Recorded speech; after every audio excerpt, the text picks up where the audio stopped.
You can support this podcast at patreon.com/partnersincrimemedia. This week's Law & Order Marathon winner is Melissa Alvarado of Green Lake, Colorado. Melissa will get a marathon decal showing she watched 26.2 hours of her favorite crime show. To be next week's winner, sign up at lawandorderpodcast.com. I'm Kevin Flynn with Rebecca Lavoie and Stephanie Craig, and these are their stories. You think you know who did it, but you don't know who did it. Law and order, law and order, law and order. It's no ordinary police procedural, baby. It's the FNOG of police procedurals, baby. Law and order, law and order, law and order, law and order. These are their stories, these are their stories. Welcome to These Are Their Stories, the podcast about network TV's most enduring crime franchise and the real-life cases that inspired their shows. I'm Kevin Flynn. Each podcast will break down an episode from either Criminal Intent, SVU, or The Original Recipe. And today we're looking at SVU Season 8, Episode 21, Pretend. Well, Allentown Warner High knew her as Little Loretta Sheridan. I guess she didn't like that name. You know, what she likes is being 16. She was a sophomore there, too. This was 5 years ago. Yeah, I wonder how many times she repeated the 10th grade. Joining me to do just that is true crime author and the host of Crime Writers On, Slate's Mom and Dad Are Fighting, and the HGTV and Me podcasts, my former wife, Rebecca Lavoie. Hello, Rebecca. Hey, we're talking about renovations this episode, right? Because there was a contractor involved. Oh, my God. No, wait, here. This is the script for today. Jeez. But someone else who is actually a good multitasker is our guest from the History Fangirl podcast. It's Stephanie Craig. Hello, Stephanie. Hi, guys. So you're a professional travel writer. You podcast about things that are exotic to we mere Americans. It must be such a cool life. It's one of those lives that you put together after you have like a crisis where you realize you've made every choice wrong and then you just redo it. And so now it's really fun. Yeah, now it's perfect. Stephanie's actually one of those people that they say, like, when you watch a show like House Hunters International, it's like, I'm a professional travel writer. My budget is $4 million. I've been running a blog. I live in Bulgaria. My budget is $45, please. And then it works here, actually. Yeah, now you are in Bulgaria. Tell us a little bit about what the Law and Order universe is like on European television. Can you switch it on and see SVU anytime you want? No, you can see Bones, which I don't know if we're even allowed to talk about here. Yeah, it's fine. You can see Bones, but it's dubbed in Russian, so it's worthless. I get most of my TV from Hulu and Netflix. That's okay. In English, Bones is pretty useless, it's pretty too. Worthless. Yeah. No offense, David Boreanaz. You know I love you. Always be angel to me.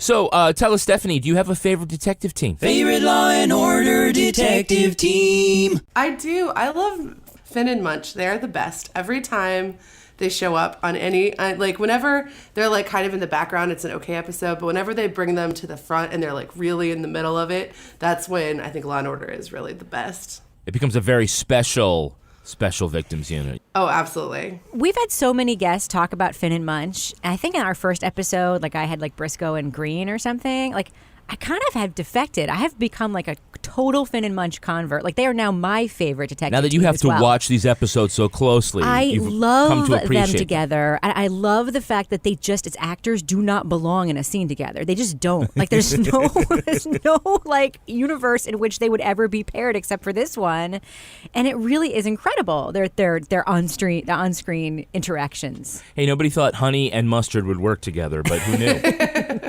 I feel like part of what's so great about Law & Order SVU is that they even got Ice-T in there in the first place. Like when they were advertising it 100,000 years ago, like that was one of the things that was like, oh, that's cool. Like I will definitely tune in for that. And I just feel like he really makes the show, and it doesn't matter what else goes on around him. As long as Ice-T's there, it's going to be a good show. Do you have a favorite prosecutorial team? Favorite Law and Order District Attorney prosecutorial team. I really like Abby Carmichael. Like Jack and Abby are I think that's pretty old school. It's not really vanilla, but it's like as close to vanilla as you can get. But I think the first time I ever tuned into Law and Order was like an Abby episode. So I got to go with Angie Hartman. It's funny, we are more than a year into this podcast, and we haven't done a single original recipe Law and Order with Abby Carmichael. But we are next episode. And we also have never had a guest choose Abby Carmichael, even though I think chose Abby Carmichael in our first episode. I'm a huge fan of Angie Harmon on this show. She's so pretty, right? she's so nice to look at. She's so pretty, but she's smart, and she doesn't come off like sometimes they get people that are too pretty and they don't know how to make them sound smart. Now they make her sound very like she's very conservative, and she's very like that part of New York that you don't think of when you think of New York. You mean Connecticut? Yeah. I don't know. She just really, I don't know if the show would have gotten as big as it did eventually get if she hadn't have been on there for those 3 years, because those were some important years. That's when they were franchising out first. And yeah, she's wonderful. And she has some SVU crossover episodes that are great too. I can just see her like wanting to slug somebody. I think an Ice-T Angie Harmon spinoff would be awesome. Oh my God, dude, that would be so great. Rizzoli and Ice-T. Now let's take a look at the first half of this episode, SVU Season 8, Episode 21, Pretend. Look out, there goes a guy wearing a leather gimp mask on his face running out of an abandoned building. And then there's another guy in a leather mask, dead on a mattress, his sweatpants soaked in blood. S&M mask, cuts all over his body. Genital mutilation? Maybe what the perp was aiming for, but he missed. His right femoral artery was severed. I'll give you about 5 minutes before you bleed out. Hopefully some of this blood is our killer's. Cutting fetish? Looks like he was hit with several light tubes.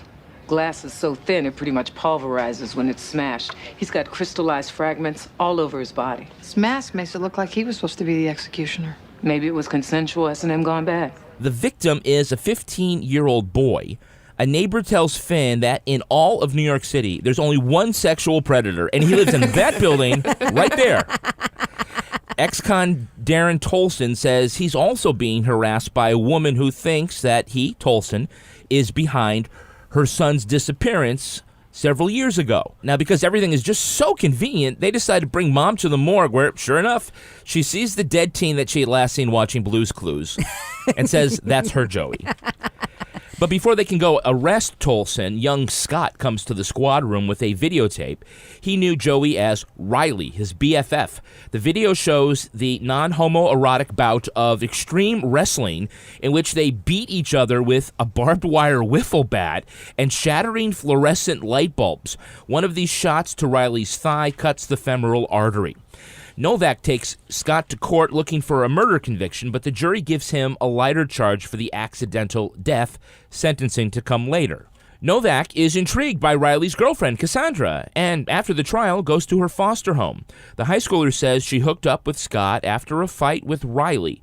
Cassandra also says they just learned in school about how you can bleed out from a severed femoral artery, leaving Novak to think Riley's death was premeditated. All right, so the MacGuffin in this episode is the sexual assault angle, and it comes with two great scenes. And Stephanie, the best, I think, is with your favorites, Finn and Munch. They go to Tolson's apartment, and they go to the superintendent, and they're all like, Mr. Tolson's a model tenant. I know, he modeled for a mugshot. You should see his layout in the sex offender registry. I think that's great.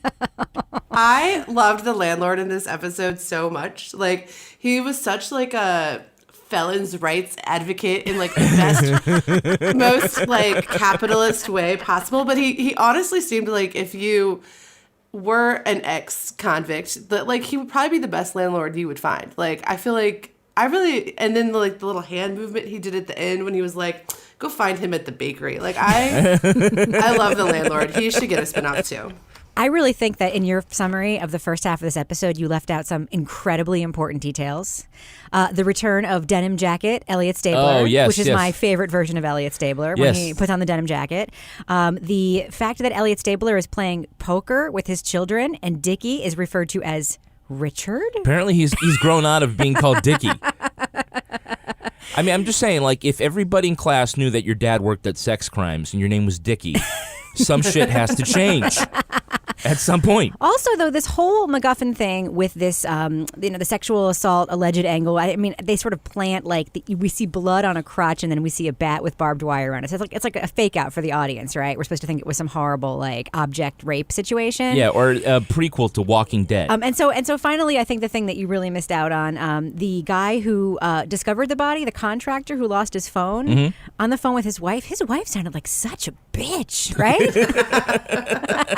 You're like, how come she isn't the victim? Yeah, he's like, dude, I forgot my phone, just came back to find it. And you can just hear, he's just like, yeah, no, there's nobody else here. Like, what the hell? That's a very unhealthy He's trying to explain why he couldn't return her phone call because he didn't have his phone. Right. Like, it's the first time he's had the phone. He clearly got caught cheating in the past, and they reconciled, and he has a very short leash. And he is not allowed to lose his phone, because I also why would you even go back to get your phone? Why wouldn't you just go home knowing you're going to get your phone at work? Because it's not a smartphone, it's a flip phone. Those were days when people could go for 30 minutes without a cell phone. That's right. Yeah, it wasn't nothing to look at. And then that you also talked about that bakery incident. And Olivia says to the perv baker, My, what strong hands you have. My, what strong hands you have. It's very, the whole thing is so weird. Well, the great thing I liked about this scene, Stephanie, is that as they're talking to Tolson, and he's rolling out the dough, Elliot Look says, like I've been slacking off. No, it looks like you're trying real hard to act unconcerned. When cops show up to question innocent guys, they usually stop what they're doing. And everyone in TV land is like, what the fuck? Have you ever watched this show? Nobody stops what they're doing when they talk to you. They're doing heart surgery. They're painting. Folding sweaters at the Gap. Gap. They're soldering. They're doing briskets. Nobody stops. Even in somebody's house, if they go to someone's house to talk to them, they don't even sit on the couch. They'll still be working in the kitchen, stirring soup. Nobody ever stops moving when they talk to these stupid cops. So the actor in the bread scene is the guy that we're supposed to think did it. He's a really good actor. But I like when he's like, the bread will be dense, and then Olivia's like, dense would be you thinking you can get away with this. And it's just like, you haven't even ID'd the victim properly. Novak is giving opening arguments in a homicide trial where the murder weapon was a fluorescent light bulb. 15 minutes into this episode, yeah. You knew something else was going on. Something told me that this episode wasn't going to be 18 minutes long. I was kind of thinking at this point, I bet there's going to be another twist coming. And then she walked in the door, that little twist. That's right, she did. So Novak says, hey, girlfriend of the victim, let me... Inconspicuous, too young, Pippi Longstocking braids. Yeah, let me track you down because you might have something important to add now that the verdict is already in. Yeah, why are they still investigating this case? It's over. Why didn't they interview the victim's girlfriend at any point before she walked into the courthouse? Yeah, I think she said, hey, I probably should talk to you about stuff. Yeah, and how many alleged children decide to go to a courthouse? One of your friends is on trial for murder, and you're just gonna leave chemistry class with your backpack, and I'm gonna go to court today. The whole thing, it smelled a little bit fishy. Now we do have a hey, it's that guy. Hey, it's that guy. We all recognize the defense attorney, Oliver Gates. Rebecca, you must know the name of the actor? I know who the actor is. His name. Oh, you can't... Right off the top of your... No. Stephanie, who's the actor? I don't know his name. I just know what he was on. What? He was in Rocky Horror Picture Show. It's Barry Bostwick. That's right. I hear that you found out about her weeks ago. How come you haven't arrested her? Did sex once. Detective Stabler, I'm shocked by your double standard. Is that what you'd say to an underage female victim who'd just been seduced by a lecherous old man? I was going to say he was also a perennial guest on Love Boat in the 1950s. He's the mayor on Spin City. Yeah. Which is the show that I watched until Alex Keegan wasn't on it anymore. Well, this is Barry's fifth and final appearance on SVU as Oliver Gates. But the real, hey, it's that guy that you just can't put your finger on, but you've seen him before, is the landlord. Oh. Stephanie's favorite guy? Yes. Do you know the name of this actor? I don't know. I have no idea, but I love him, so I will watch whatever else he's done. This is Clark Middleton. You've seen him in Kill Bill and now The Blacklist and the new Twin Peaks. He has a very distinctive look because he had juvenile rheumatoid arthritis. So he's very short and he walks with a very stilted manner because of that. Mr. Tolson paid his debts to society and he pays his rent on time. Where do you propose ex-felons live? On the street? Yeah, I'd take an island 1,000 miles away from the nearest kid. Then consider this an oasis.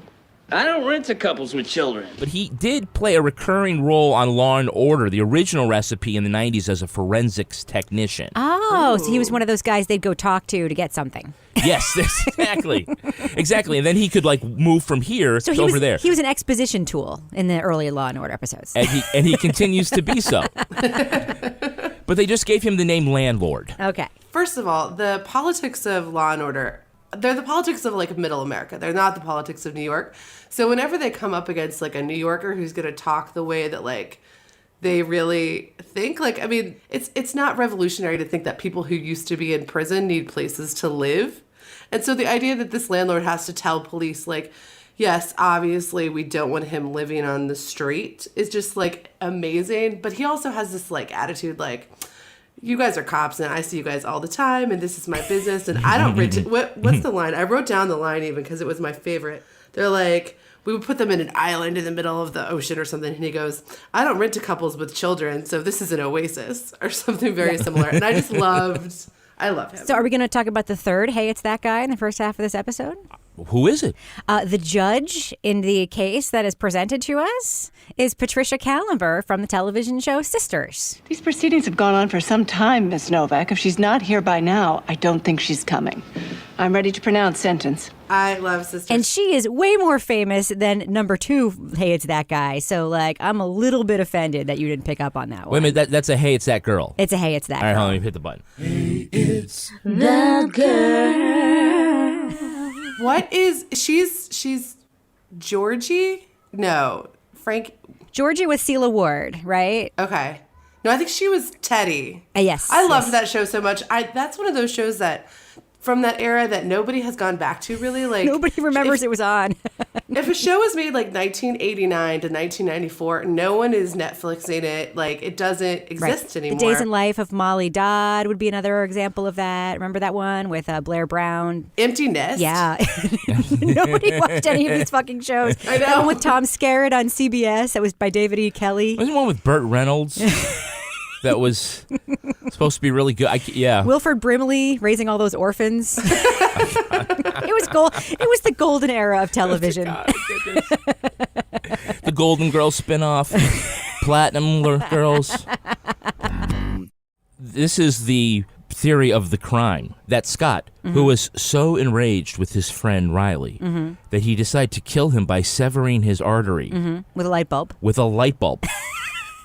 He's going to say, you're going to stand right there with those sweatpants on, and I'm going to hit you so hard with this light bulb that shatters if I just squeeze it too hard, that I will definitely kill you. Now, first of all, I'm just saying, if that was the setup, would you not insist that, hey, man, why don't we wrestle in shorts tonight? I mean, step one, right? Yeah, it was a flawed theory of the crime, certainly, for sure. Also, there's a whole thing of there were other things around that probably would have made better murder weapons. It was a construction site, after all. There were hammers. Exactly. There were bricks. And why did you feel the need to videotape it? How did you think that was going to help? They were putting up the videos on YouTube. They were trying to become YouTube stars. Yes, if it's an accident. But if you're really going after to kill them in this bizarre way, why is hey, tonight, I'm going to videotape my murder. Yes.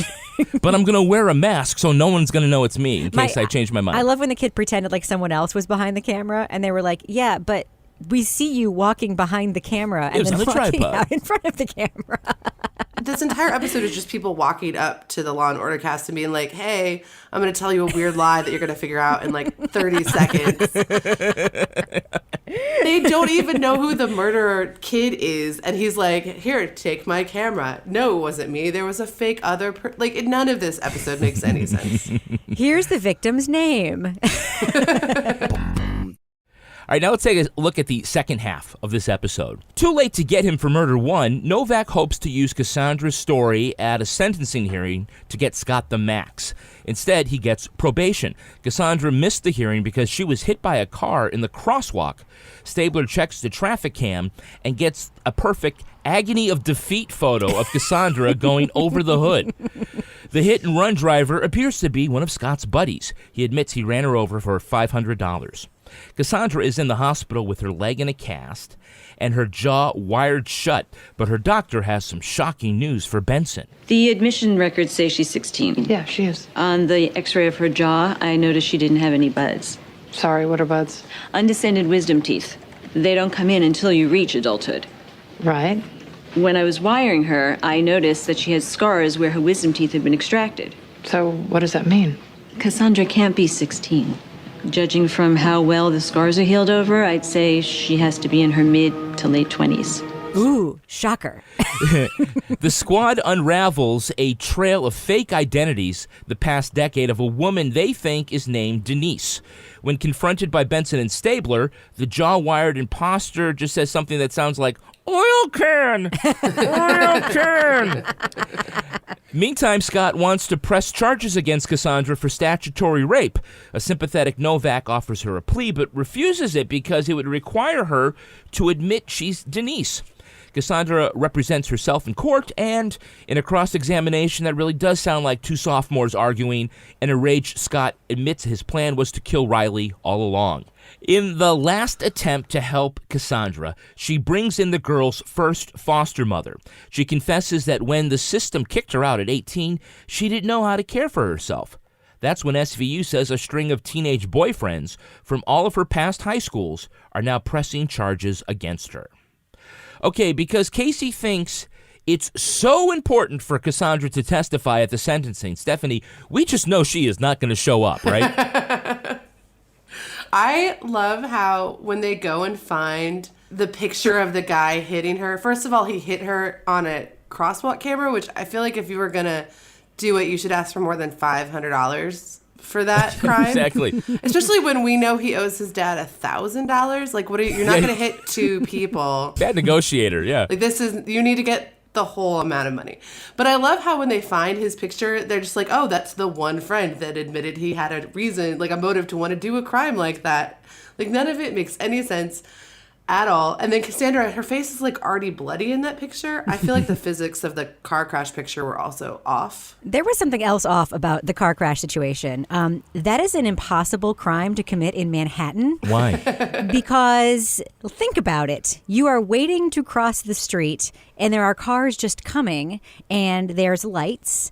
And when the light changes is when you cross the street and you have to be at the first spot to be able to hit the person. So you have to know when they're going to be at the corner, when they're walking. You have to know the direction they're walking.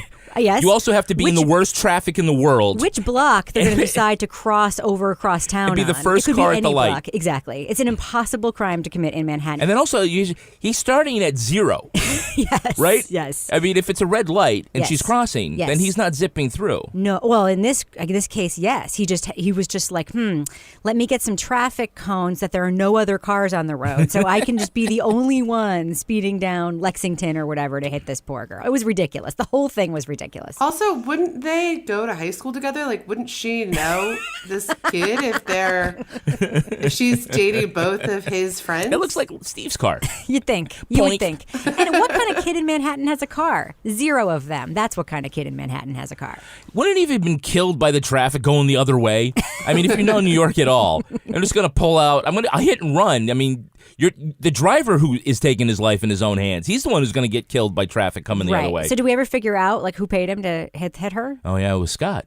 He had $500 from all those videos. But he loved her. It doesn't make sense. It makes no sense. The whole thing makes no sense. It didn't. No, because if also he carried out the crime that he wanted to carry out, but he didn't have a plan B on winning her over or anything. So after he's arrested, it's like he stops trying to date her. It doesn't. None of it makes any sense. Okay, so I got to ask, who looked younger? The actress from our last podcast episode who played a teenager? Yep. Or the actress in this episode playing a woman pretending to be a teenager? Well, what's interesting is that, like, we found out from on Twitter or something that actress in the last episode we were making fun of being 35 was actually only 20 when they filmed that episode. She was 22. And this actress... I know math and IBDM too. I was looking this up, yes. But, like, also, what they did here was just with the braids. I mean, they were trying so hard. Her face did look young. I mean, she could probably have played a teenager, but with the costuming that they so deliberately did as a trick to the audience, I don't know if it was supposed to be her tricking her friends, in which case, if that's the way she dressed in high school, like, why are so many boys lusting after her? Because, like, that was the least sexy look you could possibly go for. But they were supposed to be tricking us as the audience, right? The braids were supposed to be fooling us or something. Oh, and she had those tiny, dainty That's earrings, right. and she just had like lip gloss and just like a tiny bit of mascara. Yeah, like. And the baby voice, right? I had a physiology anatomy class with Scott. A week before it happened, we learned about the femoral artery. If it's cut, how quickly a person can exsanguinate. Oh yeah, if you wanted to be 16 for Halloween, this is the outfit you would put together. Yeah, so this actress, her name is Misty Treva. Mm-hmm. And would you think that she's, we said last week the actress, she was 22 when she Right. played the teen. Would you think she's younger or older than that actress? I'm going to say just because I know the people at SVU so well that they cast somebody older who happens to look young because they thought they were being clever. Yeah, she was 28 years old at the She time. really was 28. She was 28. The fake age she was supposed to be in the show. Yeah. Huh. She looks pretty good for her age. Yeah. As Olivia would later point out. Oh yeah, I mean, if I looked like that at 28, that would be fantastic. But she did not look 16. Yeah. At a certain point, though, it does kind of get old when you keep getting carded, right? Hey, let's talk about that court scene and Cassandra's cross-examination. Who wants to do the Perry Mason breakdown here? How did she do, Rebecca? When Cassandra decided to be her own lawyer. Yes, Your Honor. I'll be good. Limping up with her little crutch. Her lawyer was so absent during the scene. Like in any like real life scenario, right? He would be like, Judge, let me confer with my client. Can we take a brief recess? And then like he would put the kibosh on that, right? Yeah. How did they come to that decision that she would be allowed to do that? What was that meeting like? I don't know. I think they just wanted them to talk to each other, and they're like, there's no other way we can do this without pretending that we need to do it in a courtroom. On the one night in question, did I make a pass at you? Yes. You wrapped your arms around me and pressed your body against mine. I was crying on your shoulder. Make that a question, Miss Pickering. That's not my name. You were crying over my friend Riley, who had just dumped your skanky ass. Objection. You can't object, Miss Pickering. Watch your language, Mr. Heston. My best friend Riley, who you also tricked into screwing you because he thought you were 16 like I did. I am 16. You took advantage of us. You're disgusting. I'm disgusting. You're disgusting calling Riley your friend after what you did to him. Bailiff, take the jury out. You murdered Pickering, him. I only killed him because of you. It's your fault. You I have one other like quibble with this whole like thing about her having this history. You know, I think it's a little sloppy that every time they want to say that somebody's from a rough place, they pick Allentown just because it was in that Billy Joel song, Allentown. Allentown is not actually a shitty place. Billy Joel chose that town because it sounded good in the lyrics. It wasn't actually about Allentown. It was about Bethlehem? Yes, it was about Bethlehem, Okay, Pennsylvania, right. which actually was a shitty place. But Allentown is fine. That is not where all the... here in Bethlehem. It doesn't rhyme with this thing. But I don't feel like this is the first or last time I hear of Allentown referenced as like a super shitty place that a criminal is from originally. Really? So they just got tired of shitting on New Jersey? Is that what you're... Oh, no, All right, she lived in Stephanie- New Jersey, too. That was one of her places. Oh, yeah. Yeah, she said, where else can I go where I can fleece the welfare system? So her final thought as she is being, taken away, as it were, was that she's confronted with all these photographs of her boyfriends from over the years. You didn't love any of them. I loved them all. So why'd you leave them? They got older. I didn't. That was her justification for the statutory rape. It's like Peter Pan, right? Well, there's so many things that are weird about her whole situation, I guess. But one of them is like, how did they get photographs? Because they said like people are calling in, but they had actual like tailor-made photos that were not like overnighted.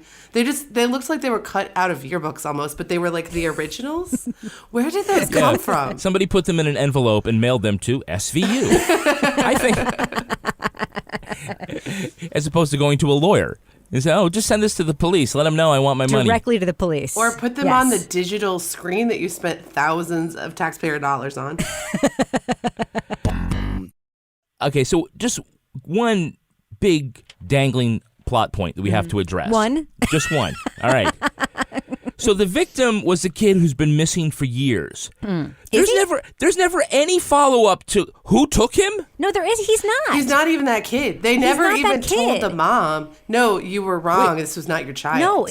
No, it wasn't. She was like hysterical. And it was pretty clear to me anyway, in the scene that was obviously cut out that we didn't get to see, that like she claims that other boys are her missing boy. Like she's hysterical. It's not him. But didn't she testify at the sentencing hearing? No, about how her life was ruined? That was his actual mom. That was a Jesus Christ, I can't keep up with any of it. This episode was crazy and it was edited really badly. I love SVU, but one of the problems with SVU is they're not really forced to take the same, I don't know what the name, I'm blanking on the word, but Law and Order Original Recipe has like a very set plot, and it's always that, you always get to the courtroom at about 30 minutes in, but SVU is allowed to get a little bit crazy, and this episode they got too crazy. No. Not as crazy as the new episode that aired this week. That was all spent like an interrogation room. That was insane. Oh, I haven't seen it yet. I'm watching it next. Just you wait. I thought this one broke format. Like they're going cuckoo bananas with that shit now. But yes, Kevin, you're right. That was a dangling plot thread that you didn't even pick up on. That it was a different dangling plot thread. The whole time I'm thinking, it's like, what are the odds? No. First, the kid gets kidnapped, but he's still going to the same school? No, it's a different kid, and we never see the wrap up of that story. We never see them apologize to the guy they accused. We never see them go to the mom and say, hey, what's wrong with you that you're accusing people and calling everyone like your dead son? See, I still think those would be more important crimes to investigate as opposed to whether she's playing Pippi Longstocking. They never really explain it. Does she have a psychosis where she really thinks she's 16? Because she never admits that she's not. She just admits that, like, she's been to all these places. But I feel like she really thinks she's 16. And this was a completely missed opportunity to bring in BD Wong and get really... Yeah, he was just not available. ...into her psychology. I needed him in this episode to tell me what was going on. Yeah, now she just decided... I guess I just don't want to grow up. Because BD Wong knows about some super obscure, exact, specific diagnosis that he could make of this girl after spending 4 minutes with her in that little room with the puppets that they have at the SVU squad. Yeah. He could figure it out, and then he could testify to it, and then he'd get pushback from the cops saying, that's no excuse. Like, we missed all of that. Yeah, he would just be able to go, yeah, she's cuckoo bananas. Well, and he would be like, her brain stopped developing at 16, so legally she is 16, and then we'd have real conundrums. But as of right now, she's just a rapist who has raped boys across the country whose parents have enough money to overnight their photographs. So there's one other like huge dropped plot point that like it really upset me. Mm-hmm. Poker, right? The show opens with this poker game, and we see Elliot playing poker with his kids. There's tons of poker references, like all through the episode. Like there's all these little passing lines about bluffing. The kid, as a gambling debt because of poker thing, right? And we don't get the sassy iced tea line at the end of the episode that we should have gotten, which was like, I guess that was a royal flush, or I guess the queen showed her hand. Like that was just looks missing. like somebody forgot to bluff. Exactly. It was missing from the show. And we also never got the little sandwich scene with Stabler at the end, because every time they show his kids at the beginning of an episode, he's going to somehow bring the case home and be angsty about poor Kathleen. We didn't get that. Yeah. Yeah, a great scene would have been like they get home and then like Kathleen's like putting her hair in braids. Yes. And he punches a mirror. All right, let's take a look at the real-life story that inspired this episode. Can't wait. It's time for Rip from the Headlines. You think you know who did it. You think you know who did it. But you don't know who did it. You don't know who did it. Rip from the headlines. This episode is inspired by the story of Treva Throneberry. As a teenager in Texas, she told authorities her parents were devil worshippers and was put in a mental hospital. Once discharged, Throneberry roamed the country throughout the 1990s. Now in her 20s, she used a number of identities claiming to be a teenager fleeing an abusive past. While posing as a teen, Throneberry was able to scam money from the foster system and other charities. She enrolled in local high schools. Before moving on to another town, she'd accused one of her caretakers of raping her, charges that police always determined were false. After turning 30, it became harder for Throneberry to convince people she was a teenager.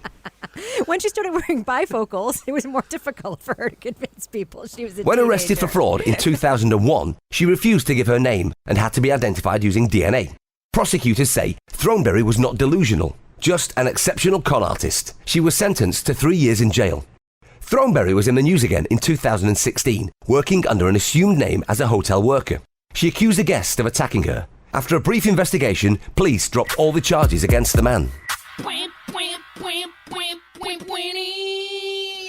So, just like in the show, Treva Throneberry was discovered by a dentist who saw that her wisdom teeth had been removed. I think it's a pretty good detail. What do you think? That is freaking fascinating. I am going to be Googling the shit out of this Thornberry woman when we finish taping this episode. This is one of the most interesting rip from the headlines cases you have ever had Cy Frater read about on this show. I am super impressed with this real life case. Not so much this episode, but the real life case for sure. Stephanie, what do you think about how they drew upon those details and brought them in? Because they really could have done, this was sort of like the second half of the show was all this. This really could have been the whole show, I think. I think it should have been the whole show. They should have had B.D. Wong in there. And also the nurse, I'm pretty sure the doctor or the nurse, whoever it was that told Olivia, I'm pretty sure that was a HIPAA violation. I don't think she's allowed to just be like, hey, this person that's part of a crime is lying about this thing that is medical. Right. If it was a baby or something, they wouldn't have been allowed to say oh, she's pregnant. It's just, that made no sense to me. She should have confronted her. No point should anybody have figured it out from that. Yeah, she even said something like, I don't know who I'm supposed to tell about this, but... Yeah, you're not supposed to tell the detective. So here's my question for the writers. If they were in front of me, I would ask them this question. In the real life case, you have a woman pretending to be a girl falsely accusing caretakers of rape. Over and over again, yeah. Isn't that the way better cold open of a show? To have them go to a scene where someone has accused somebody of rape, then find out that it's a false claim, then uncover this. Why this whole thing with the boys and the bats and it's like a dumb MacGuffin-y trick when the real story would have been a fantastic SVU episode. There's probably a real story about extreme wrestling that they were just too embarrassed to admit had anything to do with this. One of the writer's nephews, perhaps, was involved in. Well, what I would want to ask is the costume designers. So you gave her this amazing 16-year-old setup, but you forgot to dye the gray hair that she has that you can see very clearly in the episode, in the courtroom. The very first scene, she has this one perfect gray hair, and that's about the age where you get a single gray hair, and they should have plucked it. Maybe they kept it in as a clue. Maybe they didn't realize. Maybe she spent an extra 20 minutes in the makeup chair so they could paint that single one gray for smart people like us. Or maybe they didn't anticipate that someday we would all have Ultra HD, 4K, flat screen TVs on our walls. That doesn't help. She has no acne. What's the problem? Stephanie, I think the flaw in Treva Throneberry's plan is that she ends up spending 13 years in high school. That's way longer than a prison sentence. Also, who wants to date high school boys after you're not forced to be in high school with them anymore? When I was 21 and 22, I did Teach for America. And so I was teaching 17 and 18-year-olds when I was 21, 22. They smell so bad. You want them to learn math, so you really appreciate being around them and you want to teach them, but they're not dateable after the world of actual men is accessible to you. Yeah. Yeah, now, Treva actually had a long-time boyfriend in one of the high schools. They went to the prom together. There were photos. That's so romantic. But he She was never accused of statutory rape, as far as I know. But like what you guys bring up, why not combine the two things? I mean, like fake being a teen, right? But a teen Lolita, so you can date the guys who really know what they're doing. Ew, that's just gross. The ones who be eager to please you. She's the one who knows what she's doing ostensibly, right? Which is how she gets all of these boys to fall in love with her and is able to put all these plots in action because she's really experienced. Mm-hmm. So imagine you're a teenage boy and your first girlfriend who's like a foster kid who has this hard luck story, who says she's a virgin, is all of a sudden an animal in bed because she's actually 28 and she slept with 700 people. It's I don't see a downside. Well, yet. for the high schoolers, yeah, that's insensitive. You asked me to. That's insensitive. These boys were victims. Yeah, that's true. That's true. As the show reminds us, but they are very again. special victims. As the defense attorney reminds us, he's like, you have to prosecute. And Stabler's like, they only had sex once. Oh, I'm sorry. Are people allowed to get raped once on your watch? What are you? Exactly. What are you talking about? Stephanie, I want to ask you, if you had the superpower of being able to look like you were 16 years old again, and you go back and do something, what would you do? Ooh, I don't know. I feel like as much fun as I had at 16, that is not when you get to make your best life choices or live your best life.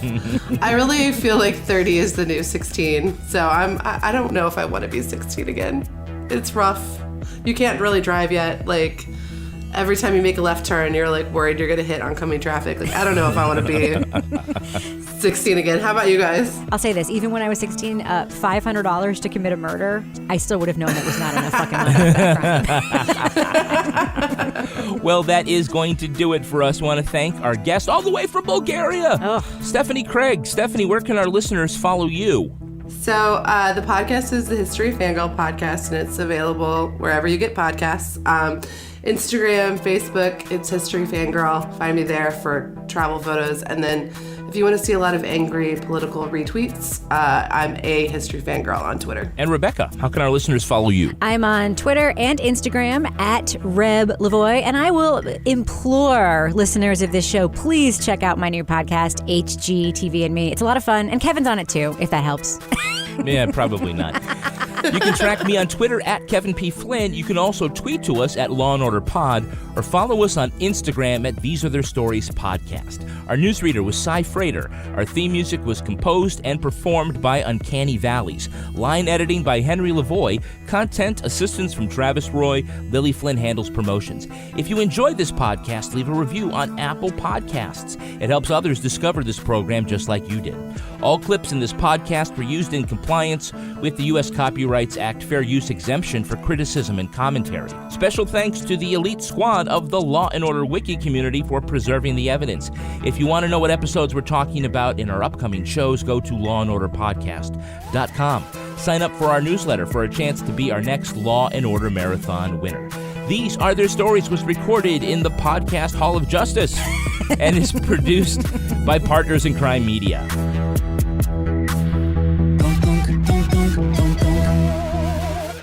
Partners in Crime Media.